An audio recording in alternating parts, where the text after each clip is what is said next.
ভারতে কেনাকাটা করতে গিয়ে ধরা খেল হাসিনা। বিস্তারিত জানতে অবশ্যই ভিডিও শেষ পর্যন্ত থাকুন এবং আমাদের চ্যানেলটিকে সাবস্ক্রাইব করে রাখুন। ছাত্র জনতার গণ অভ্যুত্থানের মুখে মাত্র ৪৫ মিনিটেই ছোট বোন রেহানাকে নিয়ে দেশ ছেড়ে পালিয়ে ভারতে চলে যান সাবেক প্রধানমন্ত্রী শেখ হাসিনা।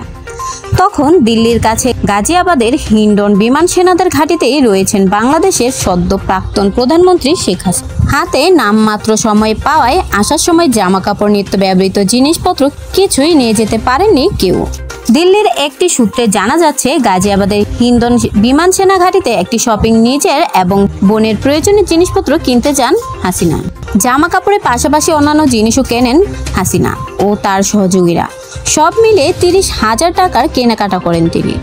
ভারতীয় মুদ্রাতেই দাম মেটাতে যান হাসিনা, কিন্তু কিছু টাকা কম পড়ে। এরপর বাংলাদেশের মুদ্রা দিয়ে বাকি দাম মিটিয়ে দেন তিনি। এক প্রকার অবৈধভাবেই ভারতে রয়েছেন হাসিনা। রেহানা ব্রিটেনের নাগরিক। রেহানার কন্যা টিউলিপ সেখানকার মন্ত্রীও, কিন্তু ব্রিটেনের অভিবাসন আইন অনুযায়ী ব্রিটেনে পা রাখতে পারছেন না হাসিনা। ভারতে কতদিন এভাবে থাকবে শেখ হাসিনা তা নিয়ে এখনো চলছে আলোচনা। জানা গেছে ৫ আগস্টে ৩ দিন পর বৃহস্পতিবারই ভারত ছেড়ে চলে গেছেন হাসিনার সহযোগীরা। তারা কোথায় গিয়েছেন জানা যায়নি। পরবর্তীতে শেখ হাসিনার গন্তব্য কোথায় সেটা নিয়েও সংশয় রয়েছে।